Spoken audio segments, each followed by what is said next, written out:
Hello, everyone. Welcome to On the Air Sickle. My name is OD. I'm the executive director and host of this awesome podcast. I'm so excited to bring you an episode live from Africa. Yes, that's right. On the Air Sickle is global, and that episode is coming to you live right now.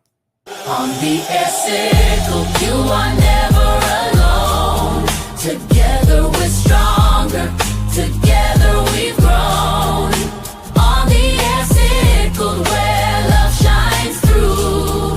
Awareness, compassion for me and you. On the Air Sickle. Hello, friends. Thank you so much for joining our podcast. Listen, we have an awesome episode for you, and I ask that you be patient with us as we are recording. We are actually in the States, but our guest is actually in Africa, and so there might be a communication delay there. However, I'm excited to be able to learn about her story. Our guest for this episode is Miss Gresha Amunga, and she'll be joining us momentarily. Before we do that, I do want to, of course, bring attention to the mental health package that we shared at the beginning of our episode. And so I want you to know that we here at On the Air Sickle, we understand what it's like to deal with mental health and to make sure that we are all doing well holistically, right? Mind, body, and soul. And so our team here at On the Air Sickle said, the holidays are coming up. September 11th is before us. We have Thanksgiving and Christmas and New Year's all about to hit back to back. We need to do something on mental health just to let the community know, listen, we are here for you. If you are dealing with it, if you are struggling, we want to support you. And with that being said, I want to also bring attention to the fact that our chaplain here at On the Air Sickle has been working to start a On the Air Sickle support group coming to you soon. That support group should be coming out somewhere around the beginning of October, and it'll provide you the opportunity to be able to talk about those things that you're struggling with, whether it is about the disease itself, whether it is, dealing with relationships and managing it all. There's so many things that goes into having to take care of yourself, especially when you have sickle cell disease, and we want to be there to support you. So support group is coming to you soon. Also, I want to bring attention to the weather.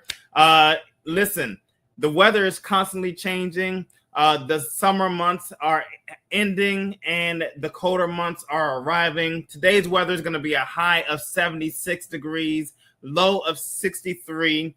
Tomorrow, we're looking at a high of 75 and a low of 63. So make sure that you all are staying hydrated. Make sure that you're taking your medication. Make sure that everything that you need, from your bed warmers to, ice packs, whatever it is, you have it all with you. Okay. We want everybody to be safe and be healthy. All right. So now it's time to bring in our co-host, Miss Erin Washington. How are you, Erin? I'm still here. I can't complain. You are. I cannot believe we have a guest from Africa, though. I'm very, very excited. This is going to be amazing. And, to be able to, be a virtual podcast, which some actually don't agree with this process. It's so funny. But to have a virtual podcast, it gives us the opportunity to be able to have these types of conversations from all over the world. And so this is going to be one exciting moment. I tell you what. Before we bring in our guests, let's go ahead and move on with our sponsors for this episode. Our sponsor, and always will be, is the wonderful Sickle Cell Medical Advocacy. Man, when I say they've been doing it, they've been doing it. They have at least 115 people that signed up and volunteered just so we make sure we have a voice for those sickle cell patients who need it. It's in 24 states as well. And I'm just so proud that they've been doing such an amazing job. So thank you so much, Sickle Cell sickle cell medical advocacy, for not just being a sponsor, but always being that voice in their back pocket. Awesome. Awesome. Thank you so much, Aaron. And so, ladies and gentlemen, it is time to bring you the moment we've all been waiting for. And that is to have our guest, Miss Gresha Amunga, live on the air. Gresha Amunga, you are live on the air, Sickle. Hello there. How are you? Hello. I'm good. Thank you for having me. I'm happy to be here. We are happy that you are here. Trust me, we are so happy. And we are excited that you have considered to join our show. You were actually referred to us by our president of our board, Chardonnay, and she said that she had spoke to you. I guess you guys were at a meeting of some sort, but you had said that you wanted to be on the podcast and you wanted to tell your story. So here it is, an opportunity for you to be able to do that. Tell us a little bit about you. Do you have sickle cell yourself, and what's your sickle cell type? Do you know? Hello. Thank you for having me. My name is Gresha Amunga. I am from Kenya, Africa. And no, I do not have sickle cell disease, but my brother had the sickle cell disease. And unfortunately, he passed on around in 2020, early 2020, in January 2020. Yeah. Well, listen, I'm glad that you are actually on the show because you are representing your family. And yes. I think that's not only powerful that you are maintaining legacy within your family, but you're representing the many caregivers of the world that have had loss in their family, whether from a sibling or a parent or whatever the case may be. It's amazing that you have decided to come on to speak about your family. So thank you. Thank you so much. And yes, I'm aware of my sickle cell status. I am HBAA. I just found out today and I was so happy. Oh, wow. Yeah, wow. I was procrastinating to find out my status for a very long time because I thought, because my brother had it and it runs in the family, some of my cousins have, I thought maybe I would also be a carrier. But when I went to do the test today, it came out that I was HBAA, and I am glad that I am not a carrier and I can do this advocacy knowing my status. Yes. Yeah. It is very important that we all, know our status. Yes. Especially, in the Black community, because, it does carry mostly in our culture. However, I do want to make it known that sickle cell disease is a blood disease. Yes. Many people have the misconception that it's only Black people, but we at On Air Sickle have been able to prove that wrong with having some guests on the show that are of different cultures and backgrounds. So it's really important that we all get tested and to know our blood type. So I do have a quick question. So you said that your brother dealt with it, passed away. How old did your brother live? And what was it like growing up seeing him battle with sickle cell disease? Yeah, my brother passed on when he was 28. He had just turned 28 in December and then passed on in January. And he lived a pretty good life. And the reason why I'm actually doing advocacy is because of how he passed on. If he was in maybe where we were living, he could have survived. But because he was out of reach, out of town from where my parents were, from where his doctors were, people who understood his journey, who had his records, knew how to manage him, that is what cost his life. But growing up with him, we didn't actually understand that he had sickle cell because it was something that was hidden from us as a norm. From many Kenyans, many Africans hide this from their families because it's not something that it's until recently that it has the advocacy and the education around sickle cell disease that people are being open to talk about sickle cell. But when we were growing up, we just knew my brother was sickling and he needed special attention and we needed to care and love him as much as we can. And we knew that when he's in hospital, all of us have to be there and do something. We knew that anything that, when it comes to fruits in our home, we knew that he was given the priority. He would have the fruits before anyone else. If the fruits are not enough for the entire family, we knew that that was for him. And we appreciate, no one told us that it is because of this disease. That's why my brother is being treated in a kind of special way. But coming to look back, it wasn't special. It was just the way he was supposed to be treated, because he needed to have enough vitamins. He needed to have enough care. His body needed to be strong. The rest of us wouldn't even be asked to drink water, but he was the one who was constantly being asked, drink water, take your water, take your medication. We didn't understand the kind of medication that he used to take on a daily basis, but we grew up seeing him taking medication on a daily basis. We grew up, my mom or my dad keep on asking him to keep warm on a daily basis. We didn't understand growing up, but when we turned 18, it's when he came and told me, you know what, I'm suffering from the sickle cell disease. And I was so shocked, because in school we kept on hearing that kids suffering from sickle cell disease don't live past a certain age, and the bar kept on going higher. Like, they can't live past 5 years, they can't live past 8 years, they can't live past 13 years. And then here we are 18.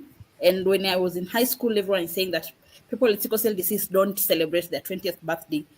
And my brother tells me he has sickle cell disease when he had just turned 18. I was 19. I was shocked. I was devastated. I knew that now I only have 2 years with my brother left. It wasn't easy. And then I think that is when I had to break it down to the other siblings, that, because they are our younger ones, because I'm the first-born girl. We had a first-born brother, then myself, then him. He was my follower, then 2 of my siblings. So they didn't know about it. So I started telling them, you know what, my brother has sickle cell disease, and they say this disease doesn't go past a certain age and all that. We need to be prepared. And we all started caring for him in the most unmanageable ways. When he complained about cough, we would all rush. It was like we were always waiting for that day. But time and again, we kept on. My parents have never told us that he had sickle cell disease until his death. It's when they were like, yeah, he was diagnosed at 7 months, and this is the journey that we've been having with him. Then connecting the dots back, we understood the journey that our parents went through, and why for them it wasn't important for them to tell us, because it will just make us be frustrated, be depressed, and worry most of the time. Yeah. Wow. I love how you tell your brother's story with such grace. As the sibling, as the youngest daughter of 4, I would have never, ever want to try to tell my siblings, oh, whoa, I have sickle cell disease at the age of 18, but I do understand why parents try to... I can't hear you, Aaron. Oh, you can't hear me? Is that better? Mm. Is that better? Oh, no. Can you hear us? Yeah, I can hear y'all, but y'all just can't hear me. That's sad. No, I can hear you, Aaron. I think this might be the connection we were talking about. I can't hear. Oh no.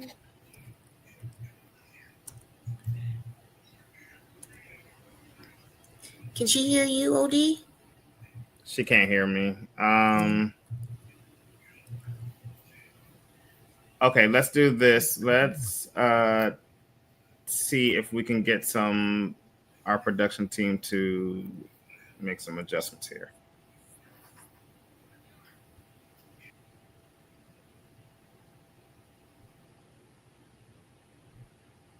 All right. Well, while she is, we're trying to get her back. I mean, yeah, she definitely is sharing her story with grace, like you said. It's amazing. It's got to be difficult dealing with, dealing with this process and being the sibling, you know, having to watch your brother or your sister or whoever deal with it. It's one of those things that is just unimaginable, honestly. Looks like we have Grusha back here. Let's see if we can bring her back. All right, there we go. Can you hear us? Can you hear us? Yes, I can. Oh yeah. Okay, what I good, was saying, good. I love that you tell your brother's story with such grace. I'm the youngest daughter out of 4. And like my parents knew I had sickle cell disease, but they didn't know that they had the trait themselves. So I wouldn't try to imagine the pain that your brother was coming to at the age of 18 saying, hey, big sister, I have sickle cell disease. But this is my mask and I'm just now letting y'all see me. And I love that you were just such a beautiful family. That warms my heart. Grusha, what is the what was the one thing that made your brother, like, I don't know, just like liven up? Like, what was the one thing that got him excited about life?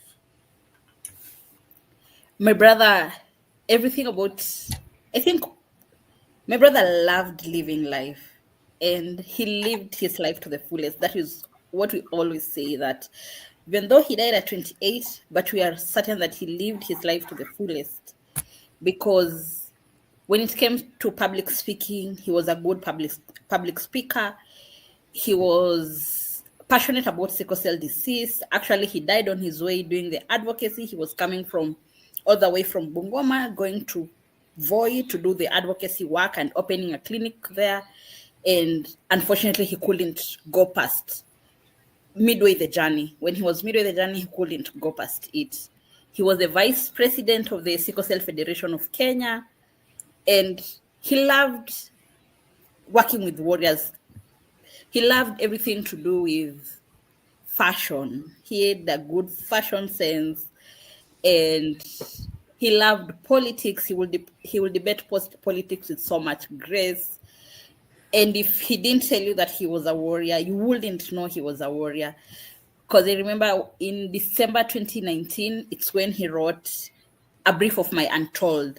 It was a story that he told very gracefully, very humbly to the online community, telling the world that I have sickle cell disease. This is how I have lived with sickle cell disease. And people came to the comment section and they're like, you are lying, you don't have the sickle cell disease. So he loved life. He didn't live his life as a victim of the sickle cell disease. He didn't live his life thinking that he would die or it is the end of him. He wasn't someone who you would think about even when you're going anywhere or seated anywhere. You'll think that, oh, we need to take care of him because of ABC and D. He wasn't a burden to any of the friends, to us as a family, because he just loved living life. He knew he had sickle cell disease, he accepted his status, and he lived life well, knowing that one day, maybe it will be the end of him, maybe it will not be the end of him, but he's the one who kept on encouraging us that you need to go and know your sickle cell status. When I got my baby in 2017, he was like, before you get another baby, you need to know your status. So he was passionate about the warrior community, the sickle cell patients, and him dying on the advocacy, dying on the job, going to open a clinic in Voi, all the way from Bungoma, is what pushed me to understand what is this about sickle cell disease that was pushing him this much. Because I didn't know about sickle cell disease. I kept on telling people, even on my social media channel, I thought I knew about sickle cell disease until my brother died. And I thought I knew about sickle cell disease even when my brother died, until I started doing the advocacy. And I understood his passion about sickle cell disease and the advocacy and the need for the world, for the nation to know about sickle cell disease. It was until his death I always say it is so unfortunate. I wish I would have taken time to understand what is this that he is doing and not be his person. He's the his voice in his ear. Don't do this. Don't travel far. You are overstraining your body. Until his death, it's when I understood, okay, yeah, he was onto something.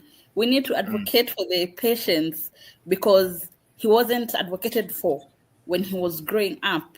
And it was unfortunate that the hospital that he died on, they don't have because in Kenya it is divided in regions where there's lake regions or water masses, like big body water masses. It's where there is a concentration. And as you come from those sides where there is big water bodies or malaria endemic regions, and because of that, it's okay. Yeah. Yeah.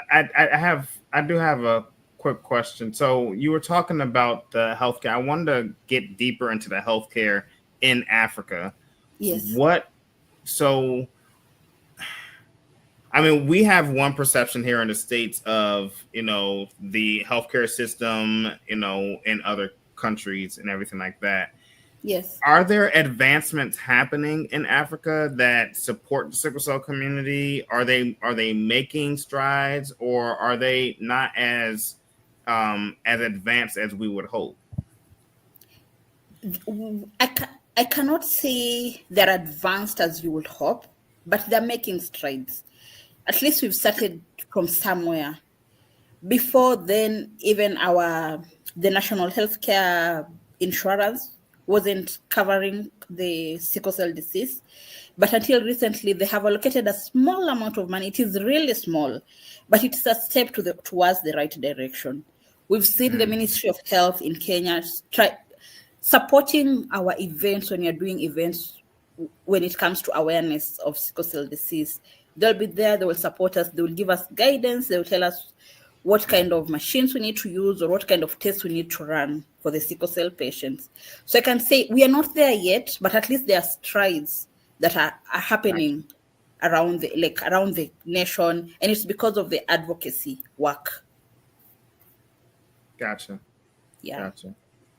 Gotcha. And so you have this organization that you are now the founder of. Can you tell us a little bit about your organization, when you got started, and what your goals are with your organization, with your business?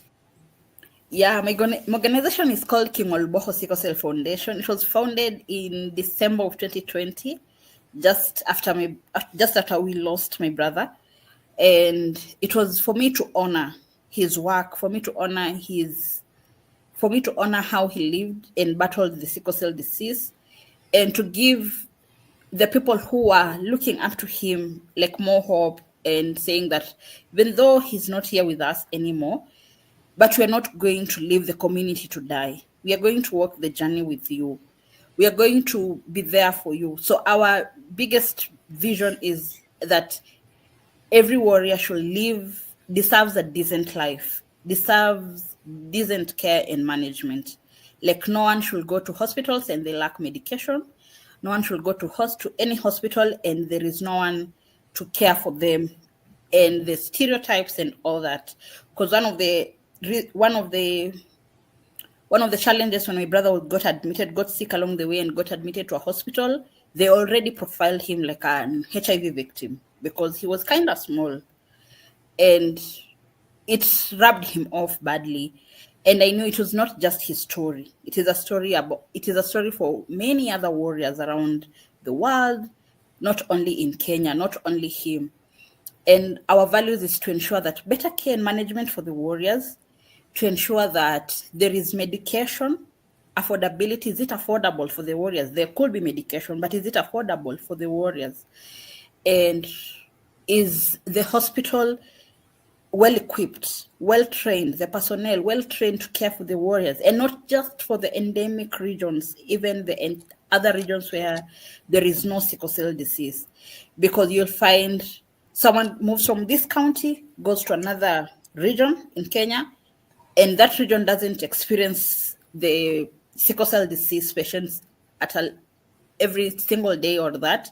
So they do not care. They do not know how to care and manage the sickle cell pain and the sickle cell patients. So my organization, or what is our vision, what we wish for is to ensure that every healthcare provider, every healthcare organization is able to care for the sickle cell patient in the better way, to be able to manage their pain so that they can live a more decent life and to live their full lives. Yeah. Wow. I just think that it's so amazing that you are so passionate about this, this fight. I have two siblings. I have two American siblings. My family's from South America, Okay. and I have 5 South American. I guess they're from South America, siblings. But the 2 American siblings, they know about my fight and my battle and everything like that.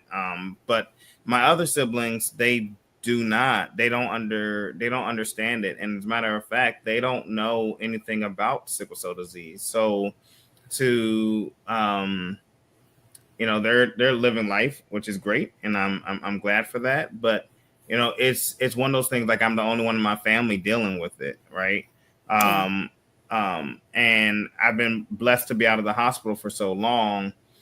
But it is one of those things that it weighs on you, the responsibility of being a warrior, right? Knowing your fight and your battle, and then seeing someone else go through it.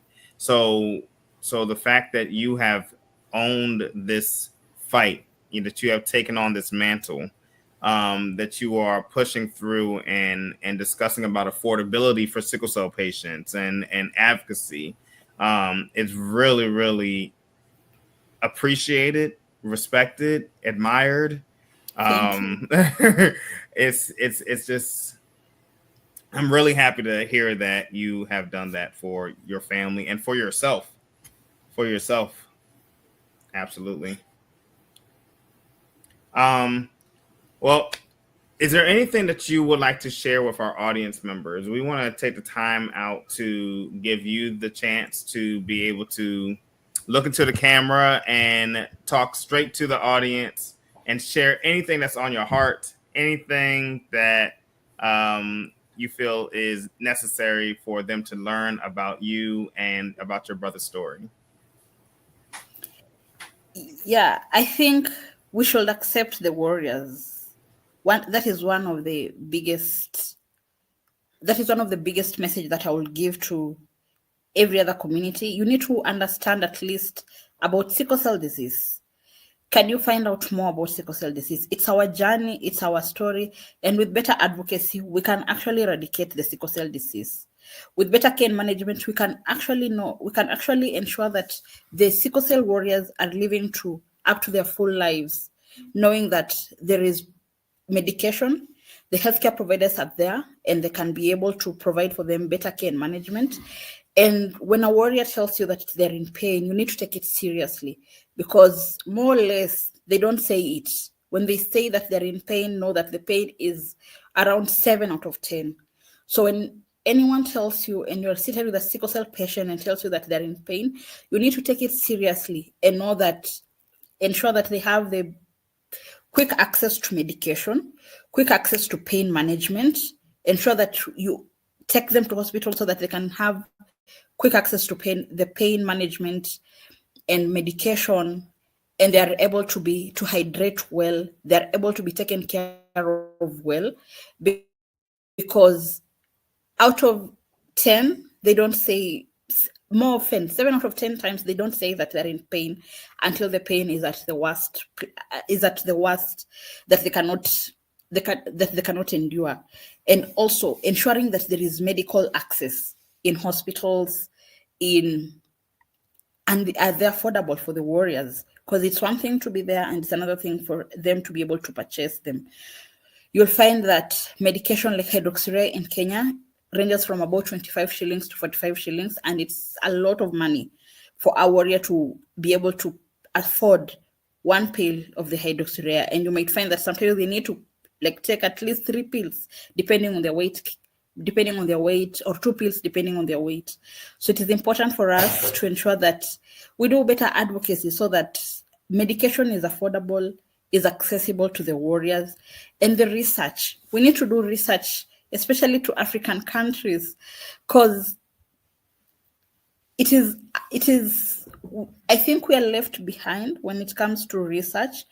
And you find that our healthcare providers are not well equipped when it comes to the care and management of the sickle cell disease. Then advocacy exchange. We need to come and sit down together and talk about SCD with different continents, with different countries, be it in India, because there's also a pandemic in India. Sickle cell disease is also a problem in India, or a challenge in India. The US, the African continent, we need to be able to have this advocacy exchange so that we understand what is working in India that could work in Africa, or that could work in the US, or what is working in the US that could work in Africa and it could work in India. I think when we have that kind of partnership or advocacy exchange, it will be great for us to learn from each other. It will be great for us to understand our problems from a more personal level. Yeah, I think that's it. For me, it's just to care for the warriors, to always listen to them and ensure that there is proper medication and affordability. Wow, that was a powerful end to our episode. I mean, you make so many vital points. The advocacy partnerships, understanding how much the cost of medication is for one sickle cell patient, understanding the disease process. Yes, I completely agree. I mean, what do you say, Aaron? I think the world needs to know about this process from all levels of care, I think. And it's not just the world. Like, I'm hearing you guys talking about your family and they don't know about sickle cell. Like, literally, I have to tell my family just to get tested, not just for yourself, but for the next generation. You do not want them to be surprised that they might end up having sickle cell disease, or they might end up being a trait warrior. The more you know, the stronger y'all work together. Very Amen. true. Well said. Well said. All right, ladies and gentlemen, that is Gresha Amunga, who joined us from Africa to be on the podcast. So excited. Grusha, we're going to put you in the green room. Please don't leave us. We'll be right with you. Okay, thank you. So excited to have her on. I mean, that was amazing. Just her knowledge, her background, her story. The fact that she's able to, eloquently express, how passionate she is about sickle cell from learning from her brother. I mean, that's amazing. It's beautiful. Yeah. Making a passion project about someone she's truly so blessed to love. Yeah. I mean, and it's, I will also say that people who lose siblings to sickle cell disease, that's oftentimes where it stops, right? Yeah. And so to see this, hey, look, just because you died with the disease doesn't mean that your story has to end here. And that's just amazing. Ladies and gentlemen, you've been listening to On the Air Sickled. I am the host and executive director. That is our co-host, Miss Erin Washington.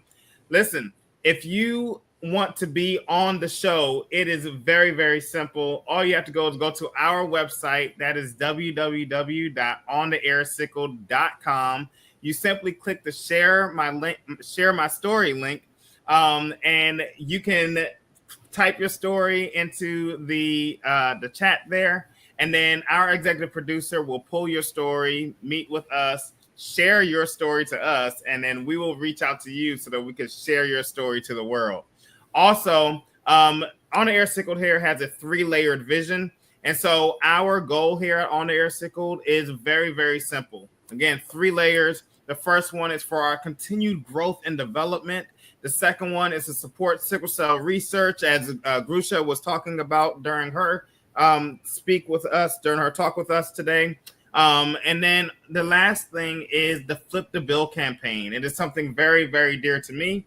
Imagine you're a patient with sickle cell disease. You are also the provider of your home. You have children to feed, and you're in the hospital. You can't work. You can't provide for your family.